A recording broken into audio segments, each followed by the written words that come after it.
Innal hamdalillah nahmaduhu wa nasta'inuhu wa nastaghfiruh wa na'udzu billahi min shururi anfusina wa min sayyiati a'malina.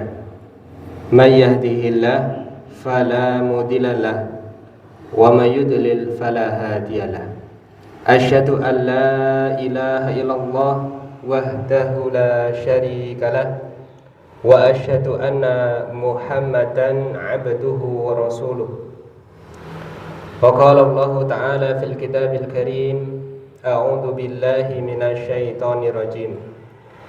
Yarfa'illahu alladhina amanu minkum walladhina utul ilma darajat.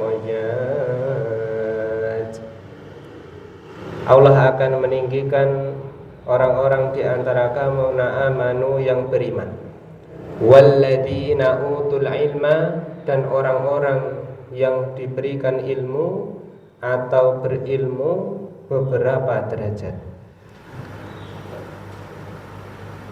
Wa qala Nabi sallallahu alaihi wasallam, talabul ilmi faridatun ala kulli muslim.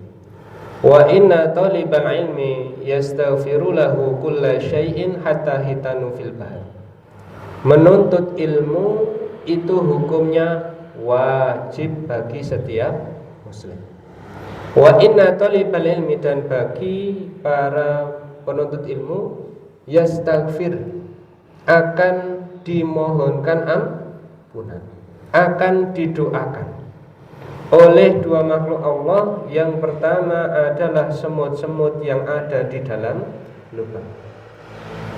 Yang kedua ikan-ikan fil bahar, ikan-ikan yang ada di dalam lautan. Dalam hadis yang lain, akan didoakan pula oleh para malaikat-malaikat Allah Subhanahu wa ta'ala. Imam Syafi'i, beliau berkata, talabul ilmi afdalu min sholati sunnah. Menuntut ilmu itu lebih utama daripada sholat sunnah. Tadi kalau panjenengan sholat sunnah rawatib, dan juga tahiyatul masjid. Misal sholat sunnah rawatib dan tahiyatul masjid yang kita laksanakan sehari ini, sepanjang hari, katakan 10 rakaat saja,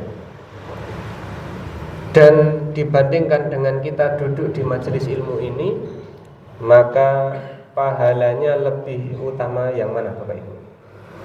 Afdalu min sholati sunnah. Talabul ilmi afdalu min sholati sunnah. Duduk di majelis ilmu tentu pahalanya jauh lebih utama, jauh lebih besar. Nek ampun terus nek ngoten nek ngono aku rasa sholat sunnah. Wa qala aidan, may yuridillahu bihi huwa khairan yufaqihu fiddin. Siapa yang dikehendaki kebaikan oleh Allah, maka Allah akan pahamkan dia soal agama. Yufaqihu fiddin, dipahamkan, dijadikan menjadi orang yang peduli dengan agamanya. Di zaman saat ini banyak orang agamanya Islam, tetapi dalam kehidupannya tidak menunjukkan sifat, sikap, ciri-ciri seorang muslim. Contohnya KTP-nya Islam tapi tidak sholat. Sholat Ustaz nek hari Jumat. Hari Jumat sendalnya kelihatan di masjid wis keri dhewe. Dah keri dhewe nek bali dhisik dhewe. Jamaah rahimakumullah, pertama marilah kita panjatkan puji syukur kehadirat Allah Subhanahu wa taala yang pada malam hari ini telah memberikan pada kita dua nikmat, yakni nikmat iman dan nikmat Islam. Salawat dan salam kita aturkan kepada baginda Nabiullah Muhammad sallallahu alaihi wasallam, nabi kita, uswatun hasanah kita, suri tauladan kita, yang semoga kita termasuk orang-orang yang diwarisi oleh Allah sebagaimana dalam ayat yang kemarin kita bahas. Ulaika humul warithun alladzina yarithunal firdaus hum fiha khalidu, diwarisi surga Firdaus. Semoga bisa istiqomah di majelis ilmu. Ustadz kok temane kemarin fadilah sholat sampai berapa? Bisa 4. Nah, fadilah sholat 1, 2, 3, 4. Dan itu bukti bahwa kalau tolabul ilmi niku tidak ada habisnya, enggak ada habisnya. Dan itu pun sudah bentuknya ringkesan-ringkesan. Nek disampaikan panjang lebar, apalagi bahas dalilnya, tentu bisa lebih daripada 4 pertemuan. Pada pertemuan malam hari ini kita akan membahas khusus pada hal-hal yang menjadi rahasia sholat malam. Yang pertama, saya ambilkan dalam hadis riwayat Bukhari nomor 1142 dan Imam Muslim nomor 776. Nabi sallallahu alaihi wasallam bersabda, "Aqida syaitanu ala qafiyati ra'si ahadikum idza huwa nam thalatha uqad." Setan membuat 3 ikatan di tengkuk leher bagian belakang salah seorang dari kalian idza huwa nam, ketika kalian tertidur atau tidur. Yad'ribu kulla 'uqdatin 'alaika lailun tawilun farqud. Di setiap ikatan, tadi ada 3 ikatan. Kata Nabi, di setiap ikatan setan akan mengatakan lailun tawilun farqud. Malam masih panjang, tidurlah saja. Jadi ketika bangun, bisikan yang akan kita dengar napa Bapak Ibu? Malam masih panjang, tidur saja. Oh ini sederhana yang pun kisi-kisine Kanjeng Nabi ini. Fa in istaiqadha fadzakarallahan halat 'uqdah. Kemudian jika dia bangun, lalu dia berzikir menyebut nama Allah, maka akan lepas 1 ikatan. Bangun tidur membaca doa, Alhamdulillah illadzi ahyana ba'dama amatana wa ilaihin nusyur. Menyebut asma Allah, lepas 1 ikatan. Apakah 1 ikatan cukup? Belum, karena ikatannya ada 3. Baru doa doang Pak, tasih ngantuk nopo mboten? Masih.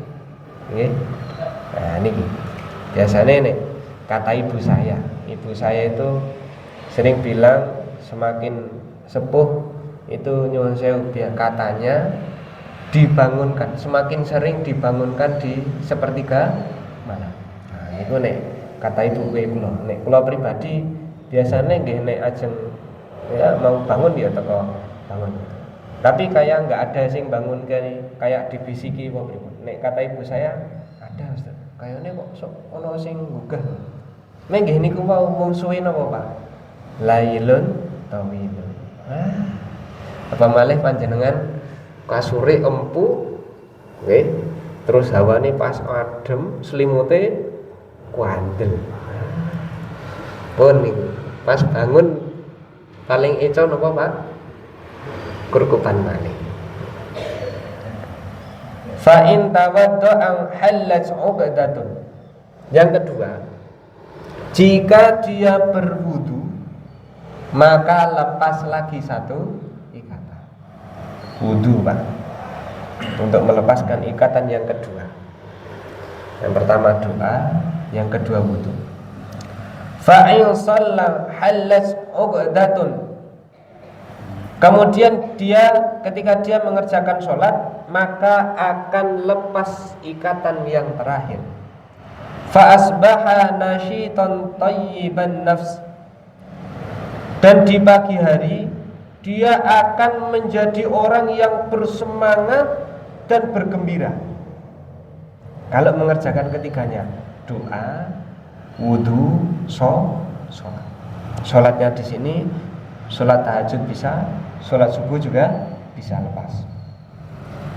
Kalau melakukan tiganya, maka dia akan menjadi orang yang bersemangat, bergembira. Wa illa asbaha khabithan nafsi kaslan. Namun jika tidak melakukannya, maka dia menjadi orang yang tidak ceria dan menjadi orang yang malas. Bangun tidur itu wis males-malesan. Jamaah rahimakumullah. Kalau pribadi nggih, karena saya guru, niku pagi hari ada jadwal nyalami anak-anak. Ada kita lihat anak itu masuk gerbang sekolah, sudah lari-lari, jundil-jundil, semangat Pak, semangat, sudah ceria, sudah bangun itu Pak. Ada pula anak yang baru berangkat ngeten iki, kepalane tasih ngeten iki. Mun ngoten lek salaman nggih, tidak semangat, tidak ceria, males aja sekolah. Jam pelajaran pertama pun angok. Jam pelajaran pertama pun nggih. Ini karena saya jadi guru, ada yang semangat, ada juga yang tidak semangat tidaknya di pagi hari niku tergantung kebiasaan keluarga masing-masing. Nek bapake semangat, ibuke semangat apa mboten? Wah ibu-ibu niku nek ajeng pados pahala gampil. Contoh. Kalau bapak-bapak puasa niku kan butuh sahur, butuh buka puasa. Sing masake sinten? Nah, berarti ibuke masak, bapaknya puasa. Masak kan berarti pagi hari. Ampun nasi kotak pengawasan bakdo maghrib disimpen teng kulkas, minjang sahure niki mawon nggih Pak. Niku le mbak ajeng salat tahajud nggih le poso tetep lemes nek niku. Nggih, lemes.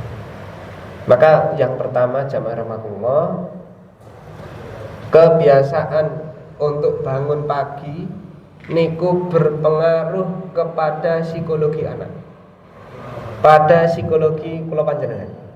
Nggih. Kalau ada orang kok biasanya tidak bersemangat, cek pagi harinya seperti apa. Bangunnya jam berapa, tidurnya jam berapa. Nggih. Lanjut. Nah, ini saya ambilkan poin-poin yang menurut saya penting saja.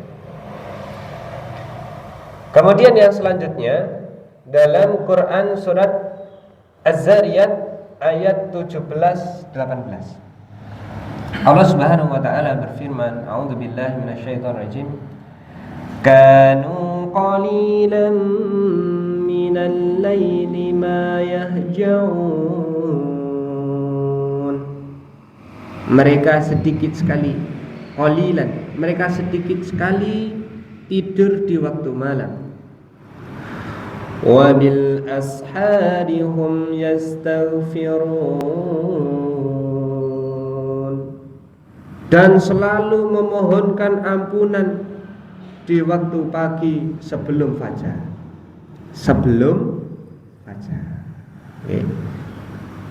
Quran surat Az-Zariyat ayat 17 dan 18. Dan Allah memuji sampai Allah mengabadikan di dalam Al-Quran orang-orang yang mau untuk sedikit tidurnya. Maknanya sedikit tidurnya, sebagian waktu tidurnya dia relakan untuk bangun. Dulu pernah saya dapati ada santri di salah satu pondok yang tanya, Ustaz, saya itu tidur kan menikmati karunia-Nya Gusti Allah, gitu. Karena saya sehat, terus tidur nikmat. Tidurnya saya itu kan sunnah. Wong sebelum tidur sudah menerapkan sunnah-sunnah sebelum tidur. Berarti tidurnya saya kan berpahala. Nek sudah berpahala, terus kenapa harus bangun lagi untuk sholat? Maka jawabannya niki, yang tidur sama yang bangun beda napa mboten? Jelas beda.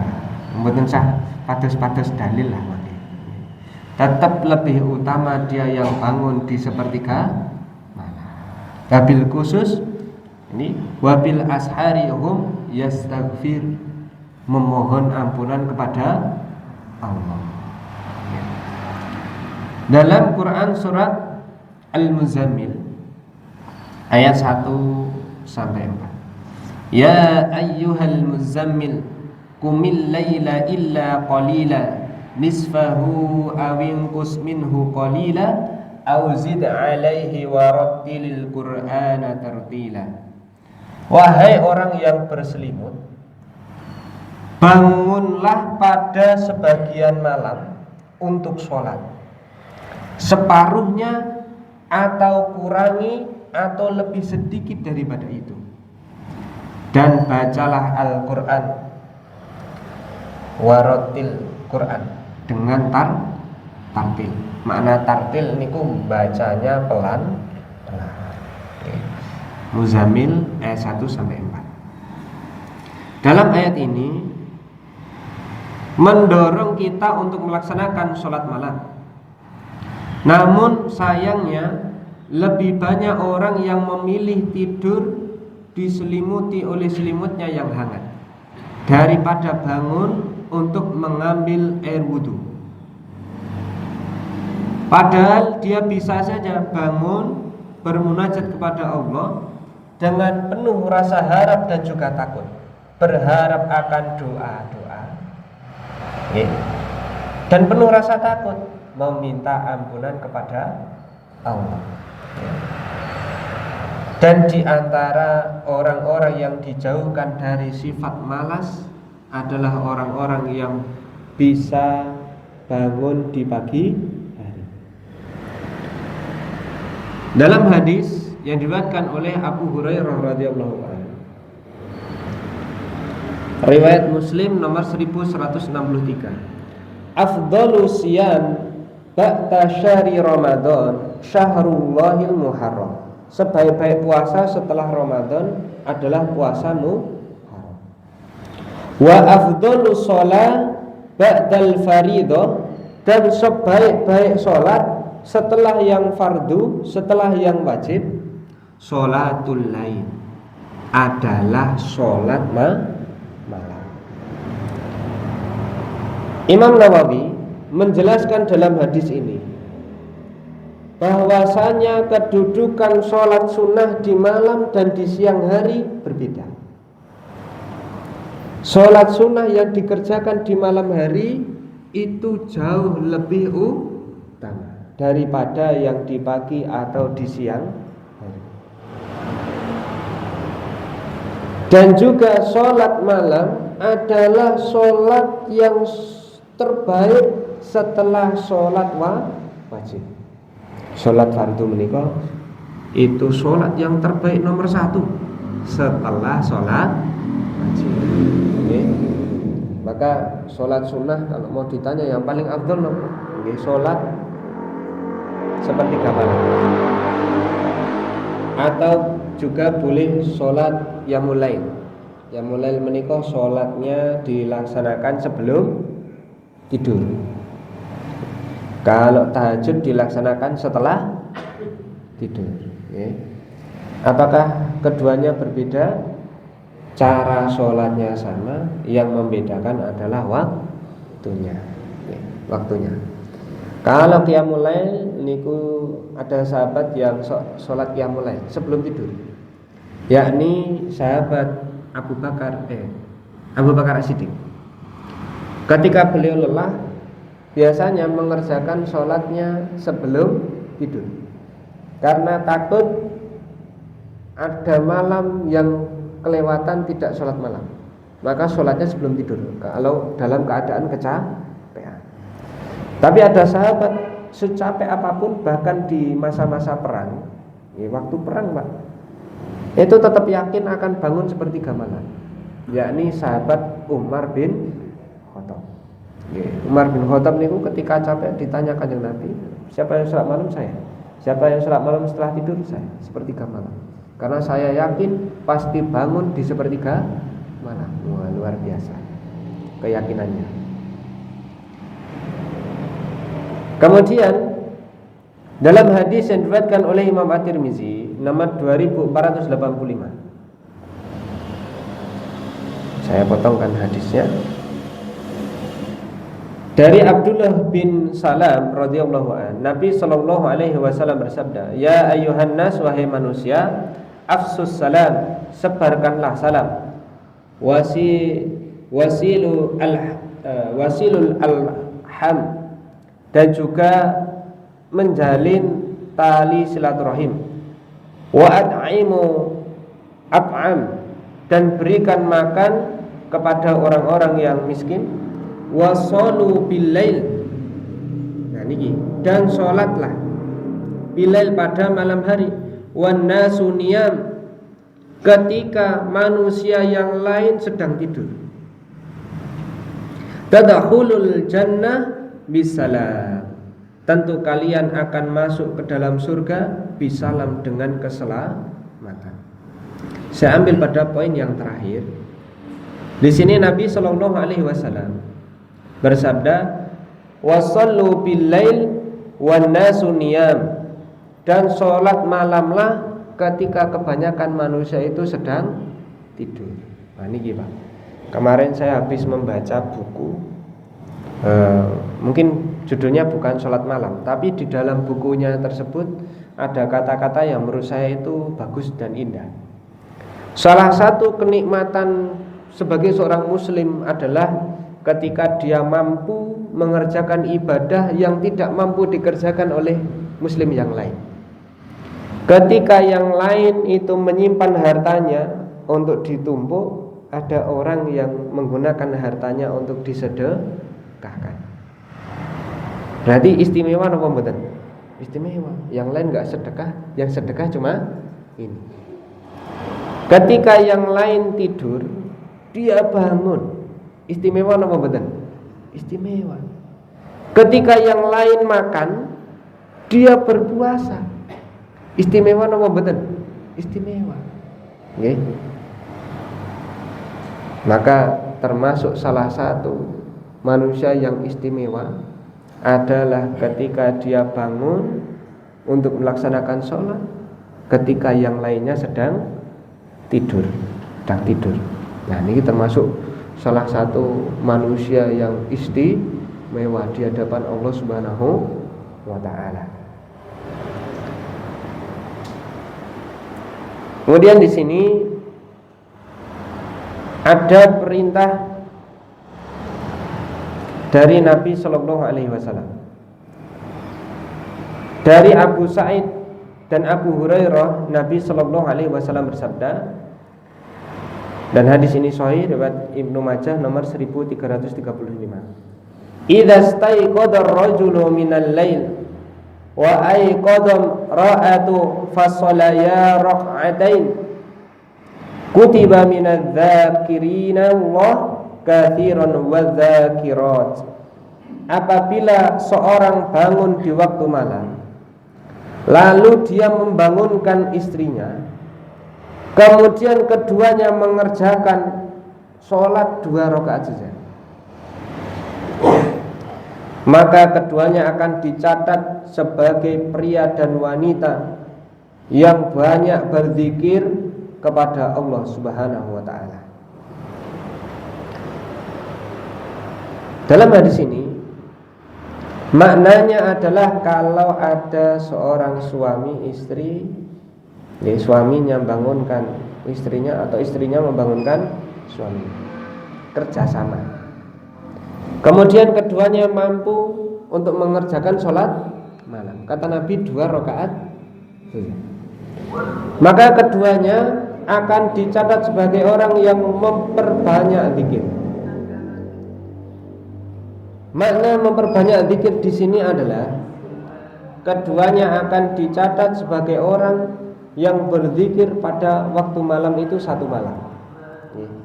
Dicatat zikirnya dengan pahala seakan-akan dia berzikir selama 1 malam. Sebagaimana keutamaan tarawih mungkin beda nggih.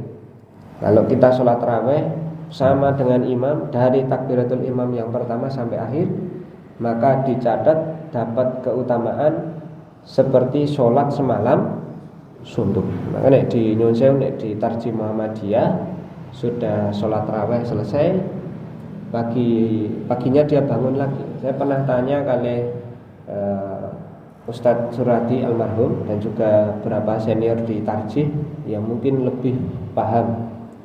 Intinya nek di Muhammadiyah paginya bangun terus perlu sholat malih napa mboten? Kalau yang witir niku jelas tidak sholat lagi. La witroni fil lail, tidak ada dua witir dalam satu. Kalau sholatnya itu perbedaan pendapat. Tapi salah satu yang diutamakan adalah tidak perlu. Kenapa? Malamnya sudah sholat tarawih bareng sama imam, ya, bisa mengerjakan ibadah yang lain, boleh. Tapi kalau mau sholat boleh, ya nggak boleh witirnya. Itu perbedaan pendapat. Kemudian lanjut jamaah ramakul.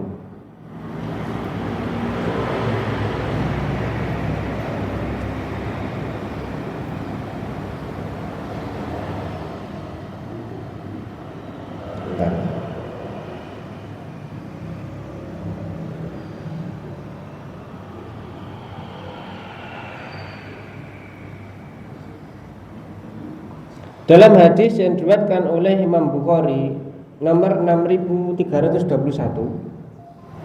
dan hadis niki termasuk salah satu hadis yang sangat terkenal. Dan juga Imam Muslim nomor 758 dari sahabat Abu Hurairah radhiyallahu anhu bahwa Nabi sallallahu alaihi wasallam bersabda, "Ta'zilu Rabbuna tabaraka wa ta'ala kulla lailatin ila as-sama'id dunya hina yabqa thuluthul lail akhir." Rabb kita tabaraka wa ta'ala turun setiap malam ke langit dunia hingga tersisa sepertiga malam akhir, thuluthul lail akhir. Yaqulu, kemudian Allah berfirman. Nyun sewu, ini hadis, tetapi hadisnya adalah hadis qudsi. Jadi ada firman Allah di dalam hadis. Yaqulu, kemudian Allah Subhanahu wa taala berfirman, "May yad'uni fa astajibalahu." Siapa yang meminta, berdoa kepadaku, siapa yang berdoa kepadaku, fa astajib, maka akan aku perkenankan, akan aku ijabah, akan aku kabulkan doanya.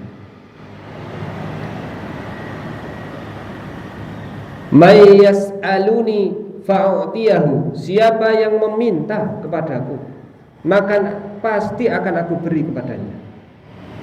Wa may yastaghfiruni fa'aghfira lahu, dan siapa yang memohon ampunan kepadaku, maka pasti akan aku ampuni dosa-dosanya. Hadis muttafaqun alaih. Dalam hadis ini, nah ini penjelasannya sangat indah Bapak Ibu. Bahasanya pripun nggih? Allah niku kan yang mengabulkan doa. Sedangkan Allah sendiri yang menyuruh kita untuk berdoa. Dan gampangane mudah ngeten. Ada orang kaya bilang sama orang miskin, tentu tidak sama nggih. Yang kaya bilang, "Kowe njaluk apa?" Tekon njaluk saiki. Kowe njaluk mesti tak kei. Kira-kira mau meminta napa mboten Bapak Ibu? Minta. Ada jaminan pasti akan aku beri, akan aku kabulkan. Ini kedudukan enggak sama. Orang kaya itu kan enggak seberapa. Ini Allah sendiri, Dia yang mengabulkan dan Allah yang persilahkan, bahkan menyuruh kepada hamba-hambanya, ayo doa. Tetapi di sini yang zilu Rabbuna tabaraka wa ta'ala kulla lailatin ila sama'id dunya hina yabqa thuluthul lail, berlakunya adalah di sepertiga malam. Maka sepertiga malam terakhir menika termasuk salah satu waktu mustajab untuk berdoa. May yad'uni fa astajib, siapa yang minta berdoa kepadaku, akan aku beri, akan aku kabulkan. Masya Allah. Di sini para ulama, salah satunya Ibnu Hajar Al-Asqalani, waktu tersebut adalah waktu yang mulia dan terdapat dorongan beramal di waktu sepertiga malam. Allah Ta'ala mengkhususkan waktu itu dengan nuzulnya atau turunnya Allah Subhanahu wa Ta'ala. Allah pun memberikan keistimewaan pada waktu tersebut dengan diijabahinya doa dan diberi setiap apa yang diminta. Di sini Ibnu Battal rahimahullah mengatakan bahwa Imam Bukhari mengambil judul dari firman Allah Subhanahu wa Ta'ala, "Qumil laila illa qalilan nisfahu awinqus minhu qalilan." Bangunlah untuk sembahyang di malam hari, kecuali sedikit daripadanya, seperduanya, atau kurangilah dari seperduanya itu, atau lebih sedikit, maknanya seperti tiga ya. Dan ini digunakan oleh Imam Bukhari sebagai judul babnya. Jemaah rahmatullah, sholat di malam hari atau sholat lail, sholat tahajud menika sholat kebanggaan kaum muslimin. Ibadah dikerjakan di sepertiga malam. Saya pernah, ini kalau kita memperluas literasi ini, tidak cuma dari kitab dan juga para ulama, pernah mendengar dari orang-orang non muslim yang membicarakan ibadah-ibadah kaum muslimin. Di antara yang pertama, sholat 5 waktu. Itu kan bagi mereka umat Islam itu taatnya luar biasa. Mungkin agama yang lain ada yang seminggu 1 kali, ada yang bahkan mungkin sebulan 1 kali ya. Kaum muslimin sehari 5 kali. Belum sampai situ, ada kewajiban puasa Ramadan bagi kaum non muslimin. Bapak Ibu, ibadah bulan Ramadan kita itu luar biasa ya. Nah, kita wis nglakoni dadi wis biasa.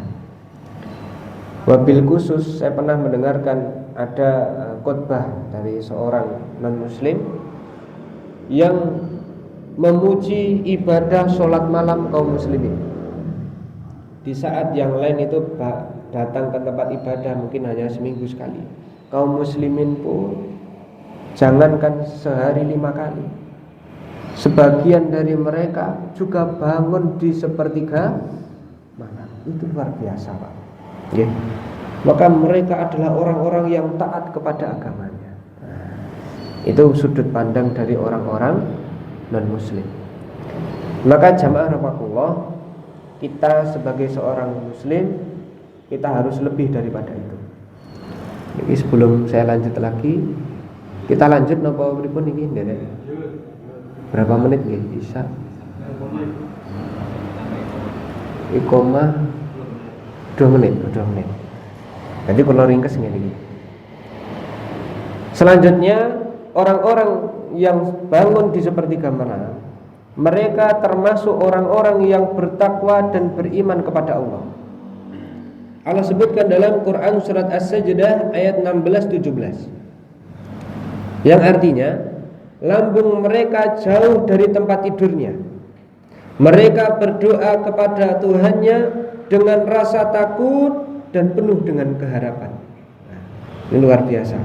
Takut tapi juga penuh harap. Takut akan dosa-dosanya istighfar, penuh harap dengan memperbanyak doa sebagai balasan terhadap apa yang telah mereka kerjakan. Kemudian Allah juga memuji orang-orang yang sholat di sepertiga malam dalam Quran surat Az-Zariyat ayat 15-18. Sesungguhnya orang yang bertakwa dan mereka istiqomah mengerjakan sholat, terutama di sepertiga malam, dalam taman-taman surga dan juga mata air, dan di akhir malam mereka memohon ampunan kepada Allah Subhanahu wa Ta'ala. Mananya ahli tahajud termasuk salah satu orang yang dijamin akan masuk surga dan diberikan pada mereka taman-taman surga dan juga mata air. Kemudian orang yang sholat di sepertiga malam terakhir termasuk hamba Allah yang sejati. Allah Subhanahu wa taala berfirman dalam Quran surat Al-Furqan ayat 63-64. Dan hamba-hamba Tuhan yang Maha Pengasih, mereka mengucap salam, dan orang-orang yang melalui malam hari dengan bersujud dan berdiri untuk Tuhan mereka. Maka Allah sebut mereka sebagai seorang hamba yang sejati. Bahasane keren niku hamba yang menghamba. Jadi hamba yang menghamba. Salah satunya Allah sebutkan orang yang bangun berdiri di sepertiga malam. Ini masih banyak jemaah rahmatullah. Paling tidak ada beberapa kesimpulan. Allah pasti akan meninggikan orang yang bangun di sepertiga malam, entah karena sholatnya, entah karena doanya, entah karena istighfarnya. Kemudian Allah pasti akan berikan ganjaran yang setimpal untuk orang-orang yang mau bangun di sepertiga malam. Dan yang terakhir, orang yang bisa bangun di sepertiga malam termasuk salah satu hamba Allah yang istimewa. Karena di saat yang lain tidur, dia mau untuk bangun. Terus hari ini juga sama. Mungkin ada dari banyak kaum muslimin yang dapat informasi kajian tapi tidak menyempatkan diri untuk berangkat ke kajian. Mungkin barangkali dari yang hadir lebih sibuk, panjenengan sibuk neng yo nyelake untuk berangkat ke majelis itu bagian dari cinta Allah untuk kula panjenengan. Mungkin itu aja jamaah rahmatullah, karena waktunya sudah habis. Banyak salah dan kurangnya mohon maaf sebesar-besarnya. Itu salah dan kurang saya pribadi. Kalau ada baik dan benarnya itu datangnya dari Allah Subhanahu wa taala. Saya akhiri, billahi taufik wal hidayah, nun wal qalam ya masturun fastabiqul khairat. Wassalamualaikum warahmatullahi wabarakatuh.